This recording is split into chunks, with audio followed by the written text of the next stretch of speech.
What's up, everybody? Today we've got a Raid Shadow Legends video. Today we're going to be talking about the best early to mid, I would say early to mid-game rares.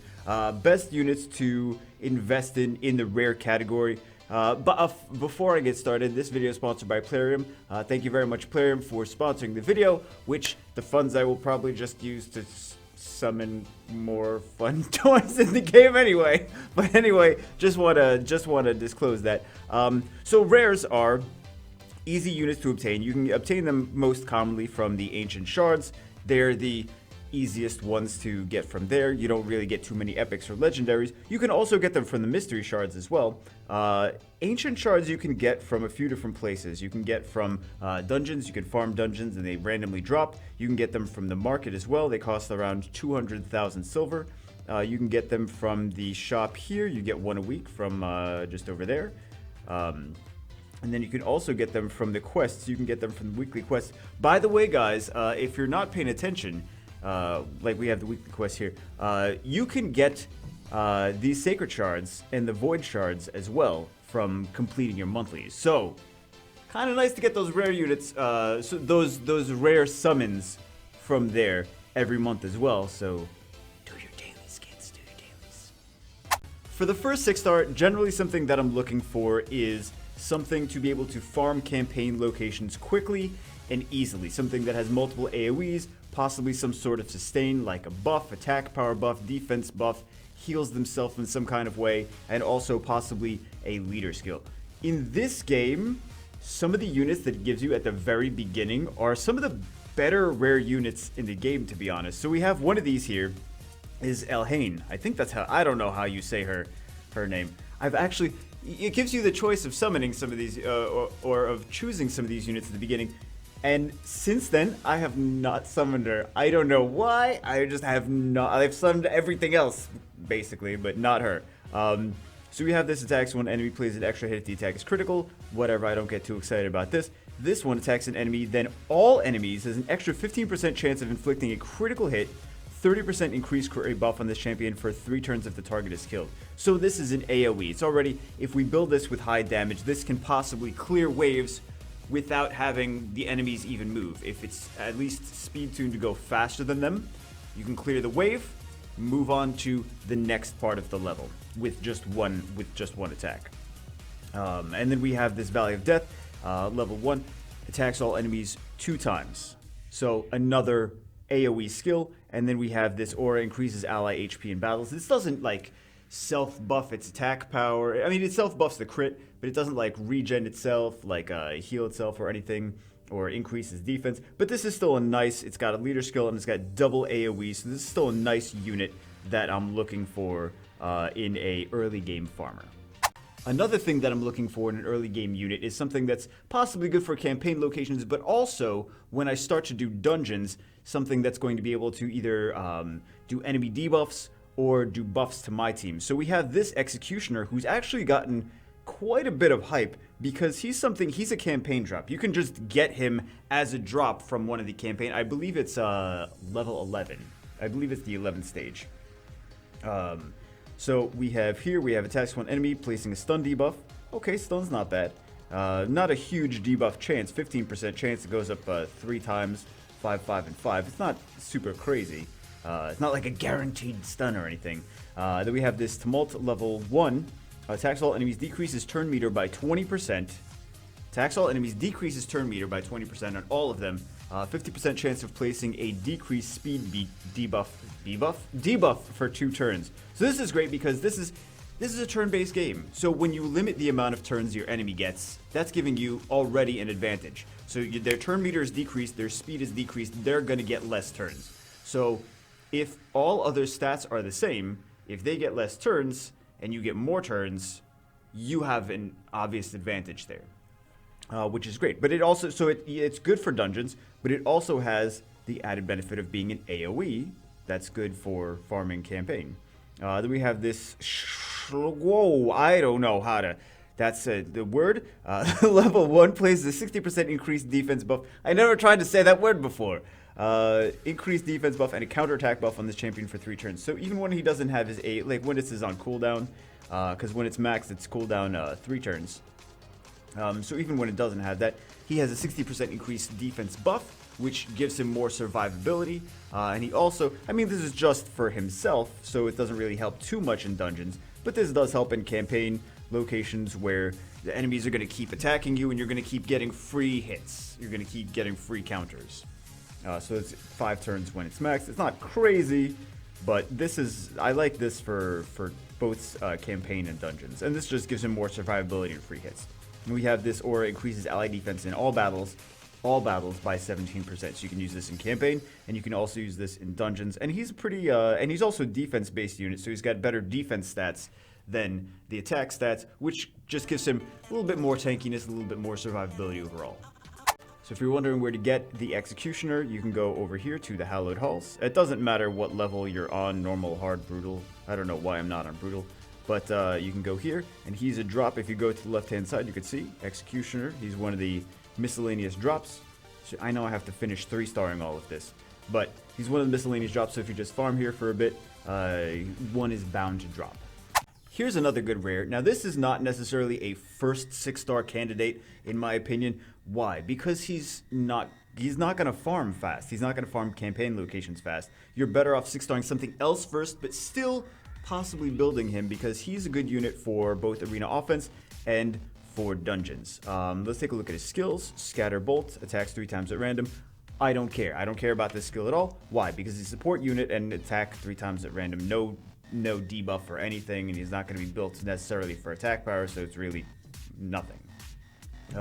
Soothing Chant level 1 heals target ally by 35% HP. This heal can be critical. Goes up 5%, 5%, 5%, and cooldown -1, so it's usable in 2 turns, which is actually not bad. And then we have, this is what I'm excited about. The Boon of Speed level 1. Places a 30% increased speed buff on all allies for 2 turns. Fills turn meter of all allies by 15%. So this is kind of the opposite of Executioner, where Executioner will decrease your enemy's turn gauge and also speed break them. This guy is increasing your speed and he's filling up your turn meter. So this is both good for dungeons, which gives you, I mean, you could even use both of them in the same team for dungeons, which gives you a massive turn advantage over your enemy. And then just the turn cycling is crazy. But also in addition to that, and also he's a healer, but he's not like, he's not an AoE team healer. He's got a leader skill for the dungeons. But this is great for the arena because this will give you the first turn advantage. If you make him very, very fast, he will give you the first turn advantage. Your team will be able to move first, do some debuffs, possibly kill things, you know, buff their attack power, etc., etc. If you pull, though, if you happen to pull something called Gogorab, he's spooky, scary skeleton guy. He is an epic unit. You would not need this Apothecary. In my opinion, you wouldn't really be using this guy at all. So, like, I happen to pull Gogorab, so I'm not really going to be using him. Not that he's a bad unit, just because Gogorab is, like, a better version, basically. So this is the one that I was talking about that's a better version of him. Now, the thing about the Apothecary is you don't have to 6-star him to make him usable. You can just use him at 5-star, and you can just make him nice and fast and have your other units at 6-star. This way, if you happen to pull this guy later on down the road, you could just take the gear off Apothecary, stick him on Gogorab, and then use the Apothecary as food for when you 6-star him. But he can still be usable early game. You don't need to 6-star him to make him useful. This girl, Athel, is actually the one that I chose in the beginning of the game when I first started. She's a decent campaign farmer, but she's not necessarily the best unit for dungeons, in my opinion. We've got, well, the weaken is okay for dungeons. Attacks one enemy 3 times. It at least has a debuff. 75% chance is a really good chance, and then it goes up. Chance of placing 25% weaken debuff on for 2 turns, which is just, this helps the enemy take more damage, right? So that's basically what the weaken is. Then we've got AoE, attacks all enemies, extra 15% chance of inflicting a critical hit, so you don't need to max out the crit rate, for that at least. But I mean, like this one, yeah, you really don't need to max out the crit rate on her. And then we have the Higher Blessing. So this is a buff. This is a self buff. She increases her attack power. Then she also, if she's less than 50% HP, she will also increase the defense and gains an extra turn. So this is a 4-turn cooldown, but she gains an extra turn. So it's kind of like, if you think about it, it's kind of like a 3-turn cooldown. I think the dogs are like right outside my door. How did they get right outside my door?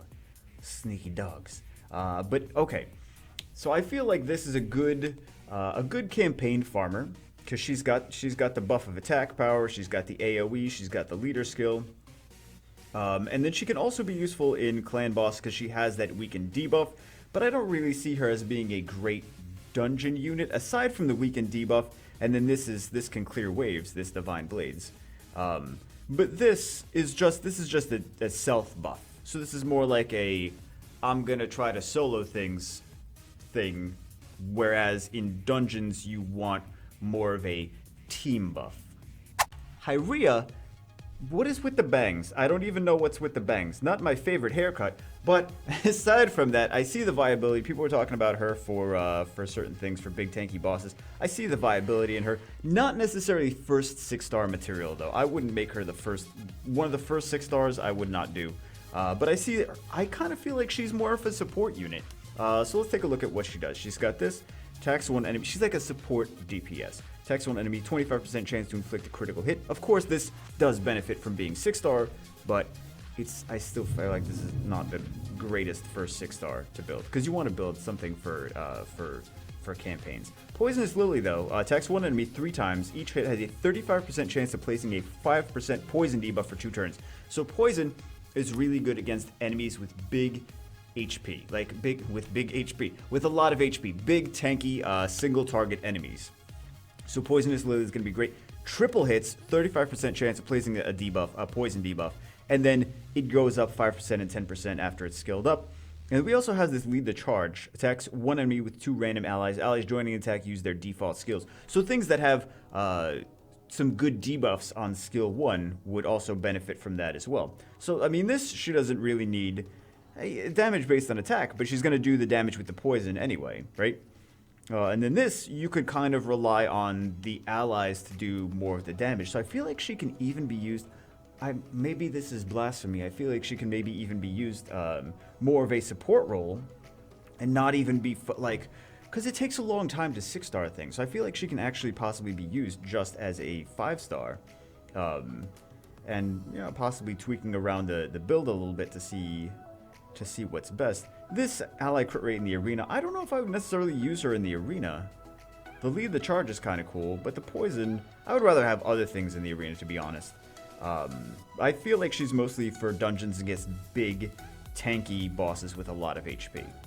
Here's another cool one. I will use any excuse to build a Banner Lord because I love the Banner Lords. They're like my favorite faction because they all have shiny suits of armor, and I'm easily amused, and I like shiny things, like shiny suits of medieval armor and weapons, which is good. I'm also easily amused by ladies with large personalities. So I do also appreciate the large personality champions in the game. But let's take a look at Conqueror, what he does. He's not really a good first 6-star necessarily, in my opinion. He's not going to be the greatest champion to farm campaign locations, but he is going to be good for, in my opinion, dungeons. So we've got this attack one enemy 2. He probably could even be used to a certain point at just like 5-star as well. Attacks one enemy 2 times. Okay. Attacks one enemy, removes 2 random buffs from target. I think this is his most exciting skill. Attacks one enemy, removes 2 random buffs from the target. Great for dungeons that have bosses that keep plopping buffs on themselves, right? So this goes down, cooldown -1, cooldown -1 to 2 turns, which is very cool. Remove buffs, 2-turn cooldown. Then we have Purge level 1, attacks one enemy. Enemies killed by this skill cannot be revived. There's not a lot of units that have something that prevents revive. So this is reusable in 3 turns, actually. So I don't know what the damage multiplier in this, but this could potentially be also useful in certain situations in arena where you're going up against a thing that's like, it's got a revive comp, I don't want to deal with this. He also has a leader skill, increase the attack in all battles by 18%, which is not bad. Attack leader skill will just help you farm things faster, will help your arena go faster, will help anything. I love attack leader skills. I love speed leader skills, and I love attack leader skills. Those are my favorite ones. But yeah, he's got potential in dungeons, and he possibly has some niche potential in and when they do more guild stuff, I feel like he might have potential here. So I feel like he's not necessarily one of the first 6 stars you should build, but he's like a 5-star that you keep, like you build and keep him at 5-star for some dungeons, and then decide when the situation arises where you're like, okay, now I'm going into a lot of revive things. It's time to 6-star him sometime down the road. Useful unit, not necessarily a first 6-star, but a useful unit nonetheless. So I gotta say, I know this is an uncommon. I know this is a food monster. It's very easy to obtain. It's too easy to obtain. She's got some cool skills for a campaign farming type of unit. She doesn't have a leader skill, and I'm sure her multipliers are probably not that good, her damage multipliers. But this death blow attacks one enemy, grants an extra turn if the target is killed. And then the bloody feast attacks all enemies, heals by 20% of the damage inflicted. Like, this just screams like, hey, I'm really good for farming campaign locations. I bet she wouldn't even be a bad farmer. Like, I'm looking at her skills, and I know the multipliers for a 2-star cannot be, for an uncommon unit cannot be good. But this is what you kind of look for in a farming unit. Like, this just seems like she would blow through waves. I kind of want a 6-star to like see if she really is as good as I think she can be. So, just I guess an honorable basically, now we have Garlic, which is basically, I know his name's Gaelic. Can I call him Garlic? We have Gaelic, basically the poster child for Raid Shadow Legends. And he's actually not even not a bad campaign farmer, which is, I mean, that's, for the different units that you can choose at the beginning, there really isn't a terrible unit in there that's like, oh, why'd you pick that? You're never gonna build that. It's absolutely no use to you. Like, all of them are actually kind of useful. So we have this, attacks an enemy 2 times, which he's an attack type unit, but whatever. I would love a debuff on some of these, but attacks all enemies, 15% chance of inflicting a critical hit, so you don't need to max out your crit rate necessarily. Places a 30% increased speed buff on this champion for 2 turns, which means he could cycle turns better. Damage based on attack. I mean, it'd be cool if he had like something else that gave him like an extra, like if you kill one, you get an extra turn. That'd make him even better farmer, but still good for campaign locations. Then we have Curse Blade level 1, attacks 4 enemies at random, 30% chance of placing a 30% decrease defense debuff for 2 turns, 60% if the target has more than 2 debuffs. So an even better defense break. But 4 times at random, this is still kind of like an AoE effect. It doesn't attack all enemies. Which also, by the way, a lot of these things that have AoE area of effect skills that attack all enemies, these are also good for spiders then. So if you're like, oh, I might want to build this farmer, and then I decide I want to build this farmer, and they like this one that I summon later has more better AoE skills. Now I regret this first AoE, like that's still gonna be good for spiders, so it's not bad to have more than one if you decide to build another one that's stronger later on down the road. Then you can just use them both. So then we have the ally HP. So he's nice, he's got a leader skill, and he's got multiple area of effect, well just these 2. Area of effect skills, which is gonna be good for campaign locations, and also, like I said as well, AoEs are good for spider. So this one, I feel like marked, am I the only one that seems to like her? I feel like she's kind of an interesting unit for dungeons, not necessarily like a first 6-star for like campaign, farming, etc, etc, etc. She's just one of those units that like you possibly stick in a dungeons team, because she's got some cool stuff going on. She's got she's got a lot of personality. Moving on, aside from, maybe I just want to find a reason to stick her in my team. Attacks 1 enemy, defense break, so this is good against bosses, like big tanky bosses with, because it's only one enemy. Big tanky bosses, only 1 turn too, but at least it's skill 1, and it's got a good chance, after it's skilled up, it's got a good chance of landing. But a defense break skill 1 nonetheless. Then we have attacks all enemies, 25% decrease accuracy debuff for 2 turns. I mean, you could say she's a support unit, so she's not going to do a lot of damage, so you really don't want to use her as a campaign farmer if she's support, and her stats are more conducive to support. So I don't really get too excited about this either. I mean, the defense break is cool. And then we have this Totemic Power level 1. Block debuffs buff on, so this is basically immunity, on all allies. For 1 turn though, if it was more than 1 turn, it would kind of I would be like a definite, like, yeah, really strong. 60% increase defense buff on all allies for 2 turns. I feel like even with just 1 turn, this is still not bad. but 60% defense buff on all eyes for 2 turns. It's 6 turns, but it goes down to 3 turns after you skill it up. So this is almost always a really big increased defense, and quite often it's immunity. And even if you don't have the immunity, she's still doing this decreased accuracy, which is going to make it harder for them to land the buffs. I feel like she's possibly an underrated unit that's marked for dungeons. I wouldn't say like use her for arena offense necessarily, would I? Nah, probably not, but I feel like she could be an interesting unit for, or a useful unit in like as a dungeon support unit though. Unfortunately, she doesn't like heal along with this, but I feel like she's possibly an interesting unit. Possibly, you just like the personality and you want to stick her in the team, don't you? And of course, last but not least, another one that the game gives you the opportunity to get at the very beginning, Kale, which has been super hyped. People really enjoy him. Let's take a look at what he does. Dark Bolt, so he's attack type. Dark Bolt, poison debuff for 2 turns, 80% chance, and also goes up. So you're going to basically rely on that poison to actually activate. Then we have this AoE, all attacks all enemies, extra 15% chance of inflicting critical hit. Turn meter of this champion increases 25% for each enemy killed. This is a great thing for campaign farming. I mean, this is wonderful. Increased crit buff, so you don't need to max out your crit necessarily, but also has this extra poison on the first skill so that it can take down big bosses. So it's nice against waves of things for dungeons, and it's also nice against the bosses. This is and campaign. And then this attacks 4 times at random, 40% chance of placing a 5% poison debuff for 2 turns. Again, more poison. This is great for big, tanky, beefy bosses as well. And then we also have a leader skill. So this is like one of those can't go wrong building this guy. It's one of the first things that the game gives you. The game gives you some pretty solid first choices as far as a initial starter farming unit. Alright guys, that's it for this one. Hope you guys enjoyed it. Hopefully it at least points you in the direction of like, oh, maybe I should consider this rather than this. These aren't the only good rare units though, and depending on what you're trying to tackle, there could be things that are situationally one is better than another, even things that I didn't even mention.